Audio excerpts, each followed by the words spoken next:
Hi friends, मैं हूं जावेद। आप देख रहे हैं कनेक्टिंग अस। आज मैं शुरुआत करने वाला हूं वसीम बरेलवी के एक मशहूर शेर से। और शेर यूं है कि अपने चेहरे से जो जाहिर है छुपाएं कैसे, तेरी मर्जी के मुताबिक नजर आए कैसे। अपने चेहरे से जो जाहिर है छुपाएं कैसे, तेरी मर्जी के मुताबिक नजर आए कैसे। घर सजाने का तस्वुर तो बहुत बड़ा है, पहले ये तय हो कि इस घर को बचाएं कैसे। मुद्दे पे बात करने वाला हूं वो है सिविल कोड, यानी यूनिफॉर्म सिविल कोड। इसके तहत मैं बात करूंगा कि यूनिफॉर्म सिविल कोड क्यों जरूरी है, इसका किस किस संगठन ने समर्थन किया है, किस किस ने विरोध किया है, इसको लागू करने में, इसको बनाने में क्या परेशानी आ रही है, सरकार क्या सोचती है, और सिविल कोड जो है कि अभी तक लागू हो चुका है उसका हमारे समाज पे कितना इम्प्लीमेंट हुआ है, और जो है कि इसका सॉल्यूशन क्या है, मतलब नहीं हो रहा है या हो रहा है तो इसका सॉल्यूशन क्या है, इसके बारे में जो है हम डिटेल से बात करेंगे। तो आइए शुरुआत करते हैं अपने वीडियो की।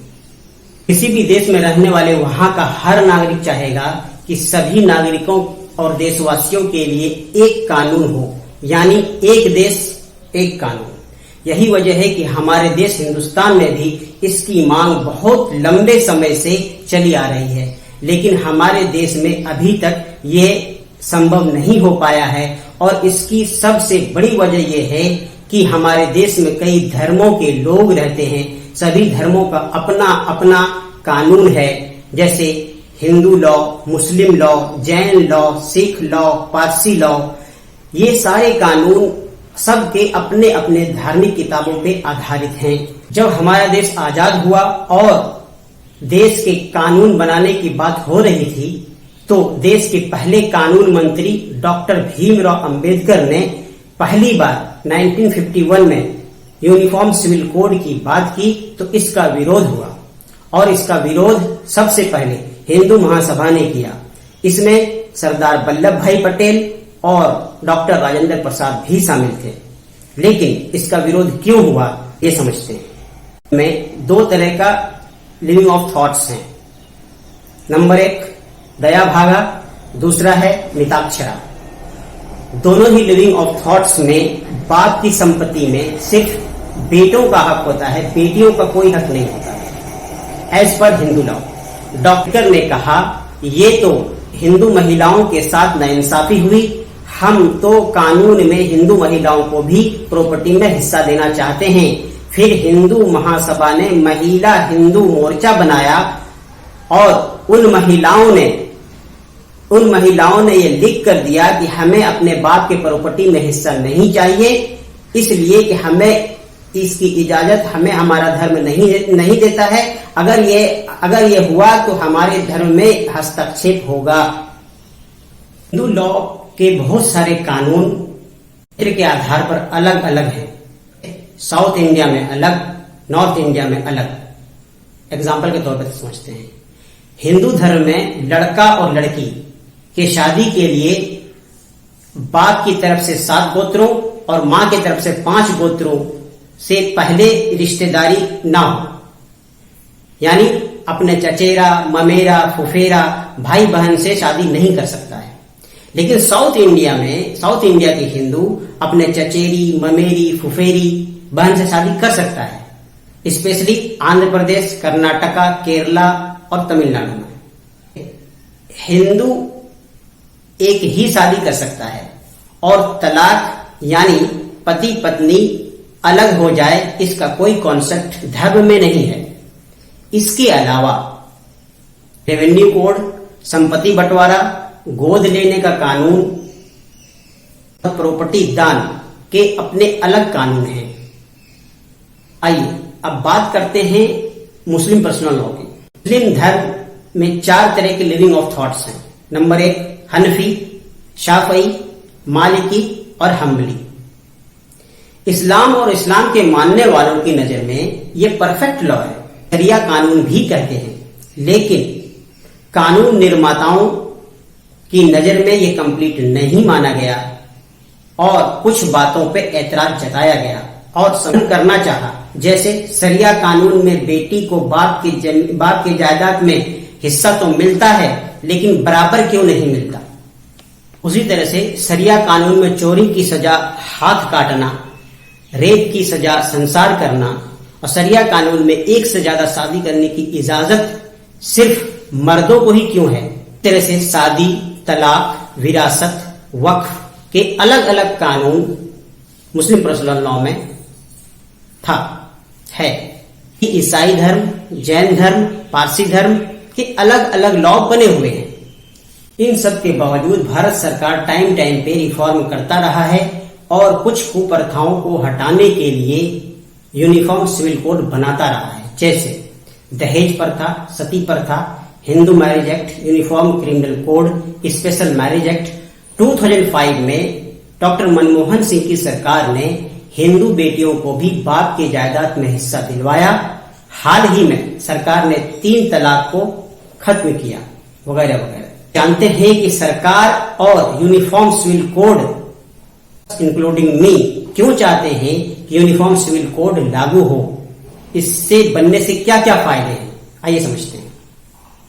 अगर यूनिफॉर्म सिविल कोड बन जाता है तो मैरिज के कानून, डिवोर्स के कानून, मेंटेनेंस के कानून, इनहेरिटेंस के कानून और एडॉप्शन, सक्सेशन ऑफ एक जैसा हो जाएगा, जो कि बहुत अच्छी बात होगी। बनाने और लागू करने में दिक्कत क्या आ रही है, यह समझना बहुत जरूरी है। आइए ये समझते हैं। लागू होता है तो पूरे देश में बेटियों को बाप की संपत्ति में बराबर का हिस्सेदार बनाया जाएगा, देना होगा। तो क्या हिंदू, मुस्लिम, सिख, पारसी, जैन समाज इसके लिए तैयार है? साउथ इंडिया और मुस्लिम समाज के तर्ज पे अपने चचेरी, ममेरी और फुफेरी बहनों से शादी का प्रस्ताव स्वीकार होगा, या नॉर्थ इंडिया के तर्ज पे अंकल कांट मेरी नीस के को स्वीकार किया जाएगा? और ये साउथ और नॉर्थ, ईस्ट और वेस्ट, ये पूरे देश को ये कानून सूट करेगा? ये एक सवाल है। शादी करने और 7 जन्मों तक उसे निभाने का कानून बनेगा, या एक से ज्यादा शादी करने और पति पत्नी का किसी वजह से निबाह न होने से तलाक का प्रावधान रहेगा? क्या सती धर्म के लोग इसको मानेंगे? इसी तरह से वक्फ, दान, शादी, निकाह, विरासत, संपत्ति हस्तांतरण, किसी को गोद लेना और रिजर्वेशन जैसे मुद्दे पर सभी समाज और धर्म एक हो पाएंगे? इसके लिए समाज तैयार है? हमारा समाज इसके लिए कितना तैयार है? आइए इसको भी समझ लेते हैं। हमारा समाज कितना तैयार है, आइए इसको 2 उदाहरण से समझने की कोशिश करते हैं। नंबर 1, अभी यूपी गवर्नमेंट ने पॉपुलेशन कंट्रोल एक्ट बनाया, जो कि यूनिफॉर्म सिविल कोड ही का पार्ट है, यानी एक तरह का यूनिफॉर्म सिविल कोड ही है। लेकिन इसका विरोध सबसे पहले विश्व हिंदू परिषद ने किया, आप सब जानते हैं। आइए दूसरा एग्जांपल देखिए। होम मिनिस्टर अमित शाह जी ने हिंदू दिवस के अवसर पर कहा कि हमारे देश में एक राजकीय भाषा होना चाहिए और वो है हिंदी भाषा। सुनिए क्या हुआ।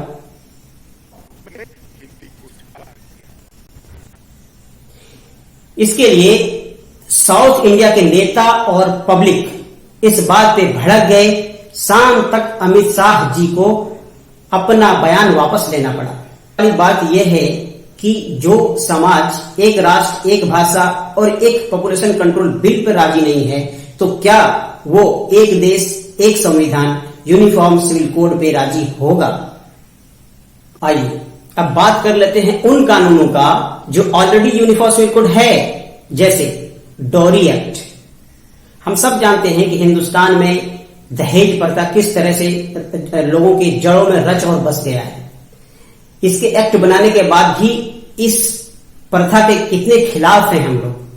हम प्रथा जो हो रही है अभी बड़े पैमाने पे, इसको हम सब आए दिन सुनते और देखते रहते हैं। क्रिमिनल कोड की बात कर लेते हैं। क्रिमिनल कोड क्या है? आप किसी भी धर्म, किसी भी जाति, किसी भी मजहब के हों, लेकिन अगर आपने कोई क्राइम किया है तो आपको इस यूनिफॉर्म क्रिमिनल कोड के तहत सजा होगी। इसमें क्या है? इसमें देखिए कि हमारा समाज कहाँ है। अगर फॉर एग्जांपल दे रहा हूं कि अगर संजय दत्त को यानी सजा होती है तो यही हमारे देश के कुछ नेतागण कहते हैं कि नहीं, उसने तो बहुत अच्छे अच्छे फिल्म बनाए हैं, उसको तो माफ कर देना चाहिए। और वहीं अगर सलमान के केस में जेल हो जाता है तो हमारा समाज कहता है अरे हिरन को ही जो मारा है उसमें क्या करना है, को फांसी नहीं होना चाहिए, उसने अच्छे अच्छे फिल्म बनाए हैं। ये स्टैंडर्ड है हमारे समाज में, ये थॉट्स है हमारे समाज के, वो सब छोड़िए। अब आइए चाइल्ड लेबर एक्ट की। चाइल्ड लेबर एक्ट कितना बुरा है और कितना गलत काम है। हमारे देश में इसका कानून बना हुआ है, लेकिन आप पूरे हिंदुस्तान में कहीं भी घूम जाइए, लेकिन आपको हर जगह, हर होटल में, हर रेस्टोरेंट में, हर कारखाने में चाइल्ड लेबर मिल जाएगा। उसी तरह से आप जो है कि स्पेशल मैरिज एक्ट की बात कर ली। स्पेशल मैरिज एक्ट कहता है कि आप किसी भी धर्म के, किसी भी जाति के, किसी के मजहब के हों और आपकी उम्र जो है कि 18 साल से ऊपर है तो आप अपनी मर्जी से शादी कर सकते हैं और किसी भी धर्म में कर सकते हैं। लेकिन इस यूनिफॉर्म सिविल कोड के अगेंस्ट में ही हमारे कुछ राज्यों ने, जैसे कि यूपी हो गया, हरियाणा हो गया, गुजरात हो गया, इसने एक लव जिहाद का कानून बना लिया है जो कि पूरी तरह से स्पेशल मैरिज एक्ट के कानून के खिलाफ है। इसी तरह से रेवेन्यू एक्ट है, टैक्स एक्ट है। टैक्स एक्ट में पूरे हिंदुस्तान में टैक्स का क्या हाल है, जनता कितना टैक्स पे करती है, कितना सरकार को बेवकूफ बनाती है और सरकार इस टैक्स एक्ट का कितना दुरुपयोग करती है, कितना छापे मरवाती है, ये हम सबके सामने है। इसके अलावा हमारे संविधान में आर्टिकल 14 है जो सभी को बराबरी का हक देता है। आर्टिकल 15 है जो जाति, धर्म, भाषा, क्षेत्र के आधार पर कोई भेदभाव नहीं करता है। आर्टिकल 21 है, सभी महिलाओं को एक समान अधिकार देता है। इसके बावजूद सबरीमाला और हाजी अली दरगाह में महिलाओं के साथ क्या होता है ये हम सब जानते हैं। सरकार ये चाहती है कि ज्यादा से ज्यादा कंट्रोल जो है कि सरकार के पास हो, पब्लिक के पास ना हो। इसीलिए मोदी सरकार ने जून 2016 में लॉ कमीशन से कहा कि यूनिफॉर्म सिविल कोड के लिए सारे लॉज का एग्जामिन आए कि यूनिफॉर्म सिविल कोड बना सकते हैं या नहीं। लॉ कमीशन ने पब्लिक क्वेश्चन आर जारी किया जिसमें 75,358 लोगों ने अपना सुझाव दिया, अपना सजेशन दिया। मौजूदा कानून को एग्जाम लॉ कमीशन ने सरकार को रिपोर्ट सौंपी जिसमें कहा गया, जिसमें बहुत सारे सजेशंस दिए, जिसमें मेन बात जो कही गई कि uniform civil code neither desirable nor feasible. फिर सुनिए, uniform civil code says desirable nor feasible, ना ये चाहिए ना ये हो सकता है। फिर यूनिफॉर्म सिविल कोड के सपोर्टर्स के लिए क्या सॉल्यूशन है? मेरी राय में इसका सॉल्यूशन यह है कि समाज को इसके लिए जागरूक होना होगा और जो कानून यूनिफॉर्म सिविल कोड के तहत बना हुआ है ऑलरेडी, उसको सख्ती से नागरिकों को जागरूक करके पहले लागू करना होगा। जब नागरिक मौजूदा यूनिफॉर्म सिविल कोड जो बने हुए हैं उसका फायदा देखेंगे तो फिर नए यूनिफॉर्म सिविल कोड पे सभी नागरिक, सभी समाज तैयार हो पाएगा। पर्सनल लॉ की तरफ क्यों जाते हैं? इसकी भी एक बहुत बड़ी वजह है। लोग पर्सनल लॉ की तरफ इसलिए जाते हैं कि वहां जस्टिस है, लेकिन यूनिफॉर्म सिविल कोड में जो है कि जस्टिस बहुत लेंदी है, बहुत महंगा है और 20 रुपए के चोरी के इल्जाम में जेल में बंद 20 साल से ऊपर हो गया, उसकी अभी कोई सुनवाई नहीं हुई है। इसी तरह से करीब करीब हर केस का यही हाल है। हमारे कोर्ट में कितने पेंडिंग केसेस पड़े हैं, कितने फॉल्स केसेस पड़े हैं, ये हम और आप